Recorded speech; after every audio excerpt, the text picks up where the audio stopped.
I want to do a test just to make sure that the microphone is in a perfectly fine spot and we can both hear each other. Say something right now. I am a chicken. Hello, I'm John Michael Garapi, and this is the Say Hello to Blackjack News episode number 3. And I'm sitting here with Dr. Ushida, which is played by one Ron Charette. Ron, would you like to introduce yourself? Hi. And that is Ron. All right, so apparently I was already scripted to come into this when I didn't even know this was going to happen. So, hello.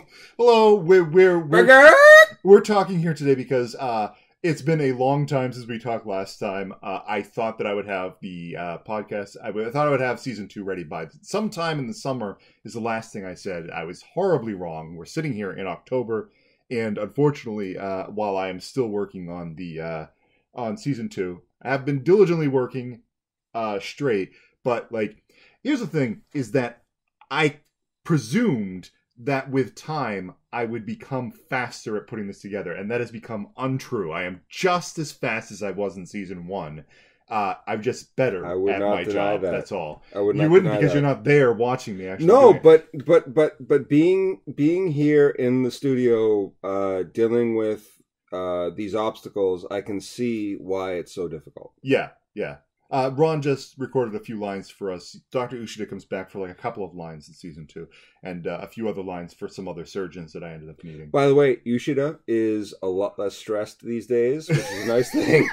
But he's forming a lot of other characters, which is really good, which may fill in from time to time. But you know, it's all good. But giving people an update as to what actually has gone on so far. Because, I mean, there's a lot of work and so much of it is behind the scenes. So I scripted it. I did a project outline. I had the audition process. We had the main characters all send their stuff in. I had to edit all those lines and put them together. I transposed those lines against other actors so that we have the lines and having them all timing and all that. Adding a ton of sound effects is where I'm at right now. Third pass, and I'm at episode 14 out of 15 in season 2, putting in those sound effects. I still need to add some extras into some sections, and I need to add background sounds. Specifically, I'm having a hard time getting my hands on good hospital sounds, and it looks like I'm going to have to just go into hospitals with a microphone wherever I don't get kicked out.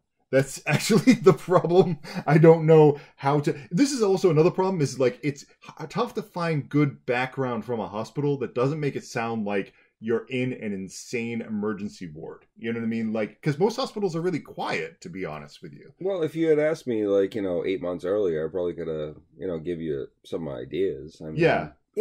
I'm sure a lot of people out there could probably have ideas and throw it in the comments. Why not? Why don't you go in a hospital and start wrecking up the place? You'll get all these responses from nurses. Not a hospital. I mean, you think about the low drone. There's a lot of low drone office areas environments, just in general. Not just not just office environments, but just professional areas where it's people are milling about and doing their thing, and maybe there might be a couple calls, and I could see that happening. A lot of places. I mean, just. I would say if you're really interested in helping out, why not? Just throw that out there. Hey, I always appreciate getting the extra help, but there is only a certain amount of time to actually do it in. So after we end up posting this, probably only a few weeks worth of time before I've actually jumped past that. So this process. Is actually good. It's a good question. So. You were talking earlier about how you don't need a Japanese accent, and I was pushing a Japanese accent when I didn't mean to. Yes. This is one of the things about this show. I didn't mean to. So to all the people that I had audition, one of the things I always stress to them is do not use a Japanese accent, because this is roughly like doing an anime and doing a dubbed anime. And the last thing, nobody in a dubbed anime actually uses a Japanese accent. But it is a natural response of being once you start seeing Japanese names and we're in a Japanese hospital, you start thinking to yourself in a certain manner. And once you start thinking of these characters as being Japanese, the mind starts wandering into trying to do... Right. Because you're experimenting with voices, is what it comes down to. Yeah. And this is a natural voice experiment to go through. Right. It's to try, what would it be like if I actually did Japanese? That's the one thing that's a big no-no. Because, like, obviously, it sounds like it can definitely sound like we're stereotyping. But that's what I was trying to say. Especially if you're not an expert, you know. That's what I was trying to say. So, like, you know, a hospital environment across the world, would it be the same? Like, you know, for instance, if you had, let's say, somebody that was, you know, Russian that, you know, was in a Russian hospital. Yeah. And they had some voice, you know. This is actually really weird because we have, in this particular episode, there is a scene that takes place in Australia, and I happen to have an Australian voice actor who is using his Australian accent in that scene.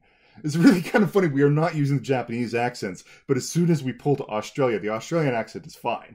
But it's also partially because, like, the person who's actually doing that accent is Australian as well at the same exact time. But, like, so, like, what I'm trying to say is that, like, you know, ambient sounds from, like, hospitals across the world, I mean, I would assume they would be the kind of same, right? Wouldn't they? I would assume, for the same reason that I'm not looking for I'm trying to make sure people aren't using Japanese accents. Having an actual Japanese hospital in the background is also just as dangerous. I want to stray away. I don't want people to be thinking to themselves. All right, so no particular vocal sounds that might indicate. Yeah, yeah. Is the key point is as soon as you start using Japanese in any context, you start taking people out of the narrative, and it's very important that we keep people in the narrative. Okay, but what happens if you have like another accent that's kind of like just happens to be in the range? I mean, like that sounds like it makes it even more difficult. I haven't had that problem. Let's just say that much, because I'm not actually sure what happens when somebody who actually has a Japanese accent tries to put it in an audition. And I can't say no to a person because that's their real accent. Like a Russian hospital. Like you have like a lot of, you know, like the you know, for instance, the dial tone might be different. Yeah. Or the nurse's banter might be different. Or help tone might be different. Yeah. Those things are important. Right. But, no, and there's important things, like the sound effects specifically. This is where this actually jumps in. So, like, things like using Japanese dial tones, I've actively been doing that. And, like, Japanese cars specifically, I've been aiming towards that. There's no perfection here because I don't live in Japan. So I can't actually just go about Foleying my own sound effects off of what's in Japan. I'm kind of at the whim of what I can get my hands on anyways. Right. But if I can get something that sounds a bit more authentic, I do. Well, it sounds like pretty freeform then. For the most part. Yeah, it is. That sounds great. Yeah. I'm just gonna hit you with random things because, like, I got done with what we need to talk about here. I just needed to explain to people. It's just taking longer. I'm working on it, and we're not going away anywhere. I haven't forgotten about you guys. Those ambient noises. Don't unsubscribe to our podcast because the second season's going to come out. It's going to be 15 episodes. Those ambient noises sound really difficult because, like, you know, you're talking about the cultural things and, you know, trying to mesh all that stuff together. I mean, I can see that being an issue. But, like, you know, what we're talking about with particularly the dialogue and making sure that everybody has, you know, the right feel and the right workings within the characters, sound levels. Things like that. I mean, you know, all that stuff seems very important. It's a lot of fun too. I mean, It's like a strange work fun. I mean, it's like the sort of like tiring, but you're happy you have done it. After a while, you start realizing it's not as bad as it used to be. Yeah. I think there's also that, like, when I first started working on voice editing, it was a painful process. I just wanted to cry. 30 minutes of voice editing is no big deal, but when you're doing like 3 or 4 hours at a time and you're not used to the work, it's just exhausting. Now I'm used to the work and it just doesn't mean as much. It's not as hard to me anymore. I think the biggest problem with audio editing is the fact that you can't listen to music while you're doing it. And that's the thing that drives me the most nuts out of like all the jobs I've had beforehand. If it was this droning activity, be like, well, just put on some music and get through this. And you have to hear everything, every little detail. There can't be mistakes in there. So music is just straight up out. Like anything like that, you're just stuck doing the work. So, as an aside, quick story. What happened with me was that I was dealing with a local radio station, and they were like, "Oh yeah, throw us your stuff. Like, throw us whatever you want." And I don't know if I told you this story. I don't think so. No, I don't even know what you were doing at the local radio station. So I had my, you know, nice new brand new computer, and I was latest, you know, version of Windows and all this other stuff. I was talking to them, and actually I got on the radio and, you know, talking to the hosts, and it was like a lot of fun banter. And then I was like, "So you guys are looking for new material?" And they're like, yeah, we are. And it's like, you know, just throw it to us. And I was like, "Okay, well, So I just created a bunch of content. I created a bunch of like 30-second spots, 15-second spots, like a bunch of different things, voice stuff and sound stuff and everything like that. Kind of what you're talking about. It's like it took me a lot of time to kind of go through everything that came out and like trying to figure it out and work it together to make a nice mix. Well, what ended up happening was that I was like, okay, well, I got it all together. Let me reboot the computer real quick because it was acting kind of slow. At that point, I had a boot virus, which totally screwed my computer. Now, at that point, I could have saved it, but I didn't know what I had. Right. I had no idea what I was doing at the time. So when I had the boot virus, I was like, okay, well, this sucks. Like, I can't get in the Windows. Now everything is totally gone. And so I reformatted and reinstalled and just forgot about the whole thing. But what I'm trying to say is that, it takes a lot of time to do this stuff. And it takes a lot of painstaking effort to make sure that you have everything entirely perfect. Like a surprising amount of time. Yeah. Like you take the amount of time you plan on having, then you explode it, and then you explode that. And sometimes, in that particular instance, what happened to me is that I overthought it, and I was like, you know what? This is my masterwork. I want to make sure it's all pristine, and everything's going to go forward, in a perfectly pristine manner. And I boot virused.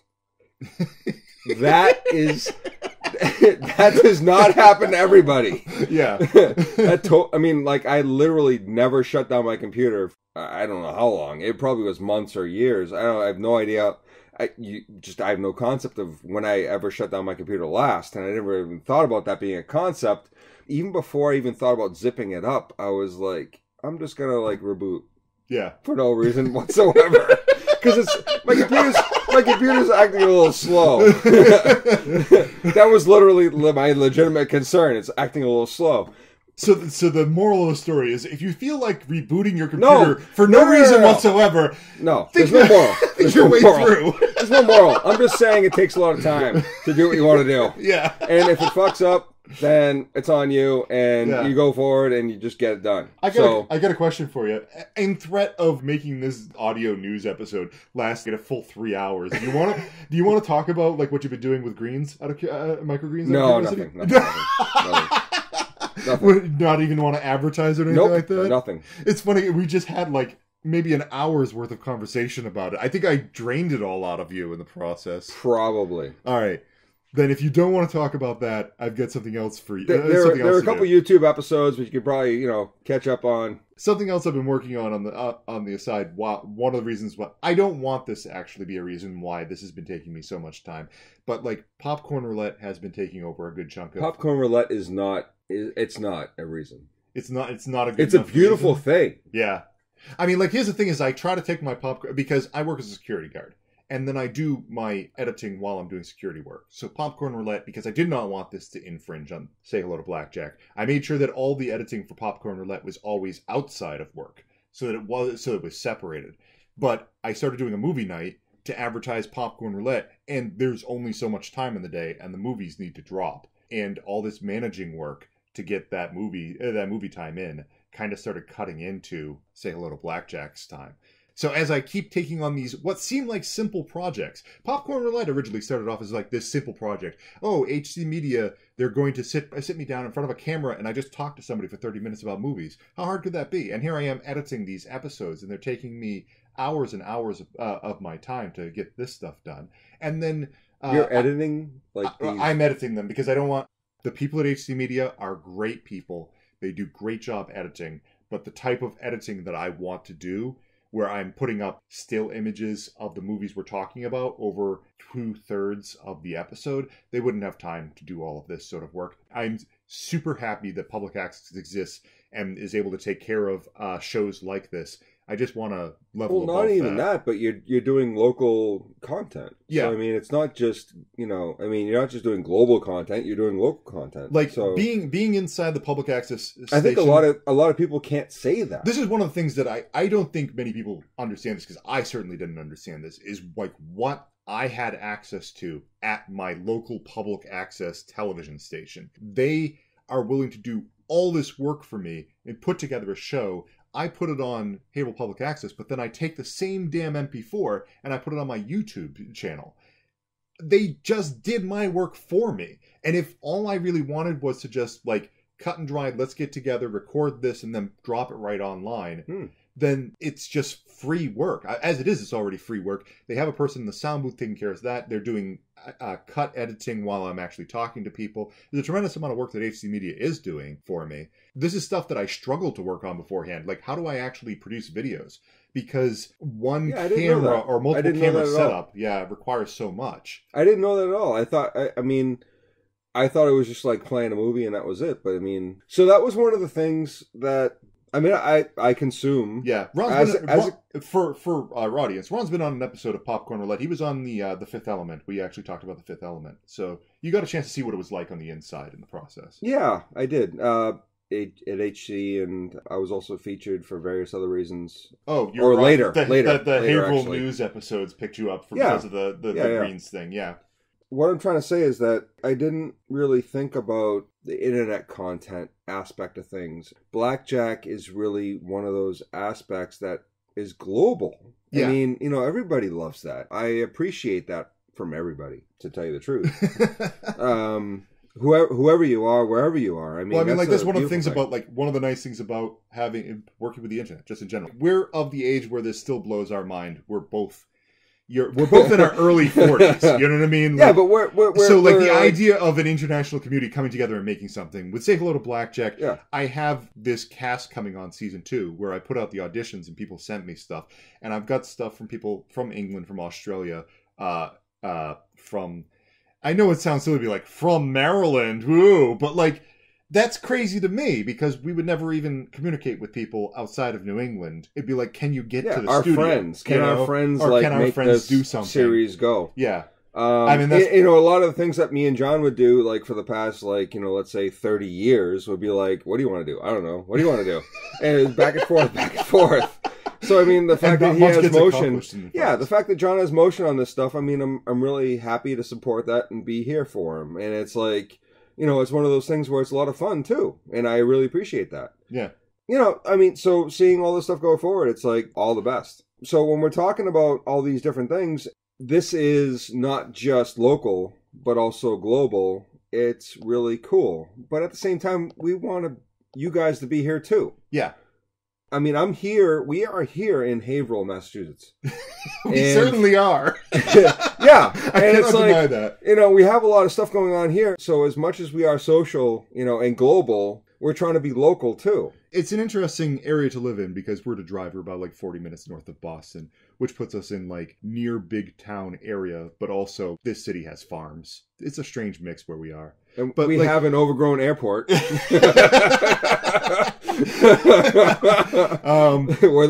I'm sure there's cows and pigs and all this other stuff. But there's no reason to wax poetic about it. Come to beautiful Haverhill, where the children all wear pants and no shoes, and they go waltzing through the stream. Where all the women are wonderful and and all the ham takes honeyed. Now you're waxing what's his name? Garrison Keillor. Yeah, leaning dangerously close to Garrison Keillor. It's the cold weather makes us all so much more vigilant during the winter months. Right, and somehow less toasty. Or something. I had one last idea for what we're going to do for this news episode, and that was to do a movie review of Mary and the Witch's Flower, which you had seen over a month ago. Oh my God! So let's have a conversation about a movie that you fell asleep during. All right, talk about jumping on our opportunity when it comes up. So this was the Miyazaki movie that's not a Miyazaki movie. It's made by Studio Ponyak. Because Miyazaki retired and his studio decided to keep on working. I'm glad he's still around, by the way. No, I'm glad he's still around. He's evidently working on something else, just not with Studio Ghibli. That's officially closed the doors, but he's got some other art project I don't know off the top of my head. So Ponyak is I know. Ponyak or Ponyak, I'm not 100% sure. It's a Polish word, so it makes it odder. Because if you can help, let us know. If you can say the word Ponyak. Or otherwise. Whatever it is. So, what was your impression of Mary and the Witch's Flower? What was your feeling? I really liked... So, I know it got bad reviews, and I know people didn't mediocre reviews. I don't think bad reviews is quite right. It's not right. Yeah, you're right. I know people didn't like it so much, but I did like the character. I don't know why I like the character. It felt homey in a way. I think one of the major criticisms is that movie has a lot of style, and the style is absolutely a descendant of Studio Ghibli. Definitely. That they were able to pull and extract everything that made and they Ghibli, try to make it heavily. They try to make it heavily that Studio Ghibli wasn't. Yes, I think there was an intention to do it too safe. To be like, listen, let's just have a magical movie about a girl who's learning how to do magic, and this is something Witches Academy, and that runs amongst like all audiences just in general. And there's nothing terribly complex. There's a reviewer online, because I was checking out a few other reviews before we actually did this. One of them actually pointed out Mary doesn't actually evolve. As a character, she doesn't change. By the time we get to the end of the movie, she's the same person she was at the beginning of the movie. Not quite, I don't think. Yeah. But what do you think? I don't know. I think they're not wrong. She goes through this entire ordeal in which she becomes a witch for a day. And then when the movie is over, she's just comfortable with being Mary again. I don't know if that's a bad thing or not. It depends upon really... No, but she understood what it was like to be something else. Yeah. I really feel like she understood... You think you take something with you in the I process. feel like she changed in the environment that she was in, but once she was back to her own environment, she might have gained something from that. Yeah. That's what I felt. I don't know if that's right. This is a tricky part. Well, like, this is one of the things I always end up asking in Popcorn Roulette. It's like, what happens after the movie?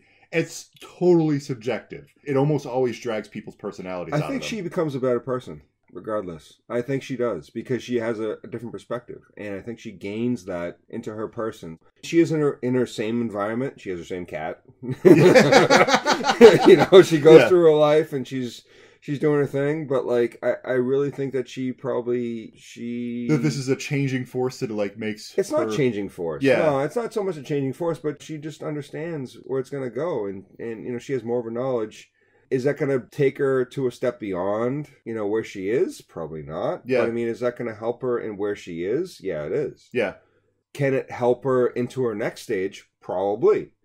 What do you call those? Raison d'etres. I mean, Raison d'etre. It's not really a raison d'etre, but I mean, it's like it gives her a purpose in a way, because she sees other things and she sees other opportunities, and she can move in other ways. It's not a raison d'etre, but it's one of those just living outside the box type of moments. I really don't know what that's called. Yeah.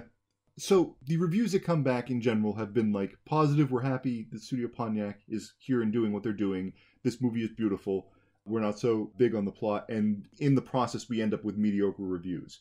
Would you end up suggesting people go and watch this? If they, let's say, for a Studio Ghibli fan that's going to watch everything anyways, we don't need to give them an actual answer there, because they're probably just going to end up watching this, I don't even know if they want to.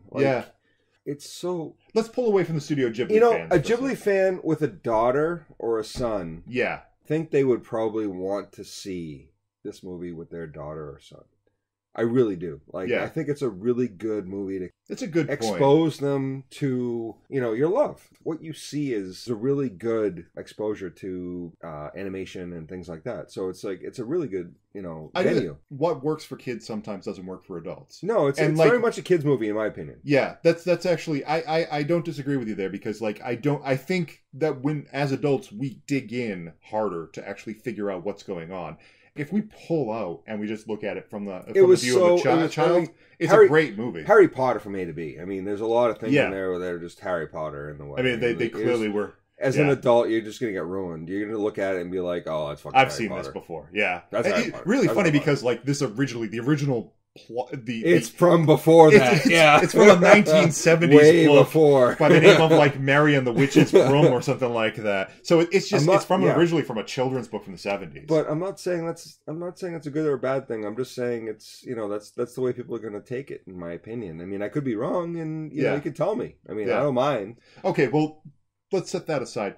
Average adult, because that's the person who's listening to this podcast right now. The average adult should. I would take my child. You would take your child. You wouldn't go out of your way to see it yourself, but you would find a kid to see it. I would definitely find a kid. Kidnap a kid, bring him in to see the movie. Bring him back afterwards. That's the important part. No, I would be with a child, and I would show them the awesomeness that is Studio Ghibli. I used to have problems with this because, like, I have a lot of nieces and nephews, so there would be movies that I wouldn't really want to see by myself, and I'd be like trying to find a niece or a nephew. I'd be like, can I steal the kid right now? Fully grown nieces and nephews that have never seen anything Studio Ghibli would totally love it too. Yeah. I mean, Definitely. If you've never seen Studio Ghibli stuff, I'd probably recommend some of their other works that are just much. Like Metropolis is a great movie. Not like 30 or 40-year-olds. Like a little bit younger than that. Maybe ones that have kind of seen Harry Potter. I really do think there's a benefit in this movie. It's a beautiful artwork. They don't do it for the purpose of Harry Potter. Yeah. They don't do it for the purpose of America. They do it for the purpose of art. Yeah. And a lot of the things that they do in there, it's from the 70s. It's from before. I mean, it's from history. They're all hand-painted cells. I mean, that's super impressive in and of itself. There's art. No CGI going on in that movie. It's still art. You know? So I mean, if somebody can actually appreciate it for art, it's still very, very well done art. I mean, I just can't deny that. And I did kind of denigrate it at first. I mean, John knows that. I mean, we were sitting there going, oh my God. And then I realized, I was like, you know what? This is not the same thing in a certain way. This is very different in its own way. To appreciate it separate, I think, is more important. Yeah. That's all I'm going to say. What? You have anything else you want to bring up? No, that's it. You want to close out the podcast? I think we got what we needed to get. Go sailing. Round the issue, go sailing. I'm gonna get out season 2 for you of Say Hello to Blackjack, but this time I'm not gonna make the stupid mistake of saying I think it's going to be out at such and such a time. It'll be out. I'm working on it. It's just taking time, but you'll be really happy when you hear it because a lot of time and effort went into it. So it's been a pleasure having you on, Ron. Thank you, John. It's been a pleasure having me on. So what do you want to do now? I don't know. What do you want to do? Oh! Good night, everybody.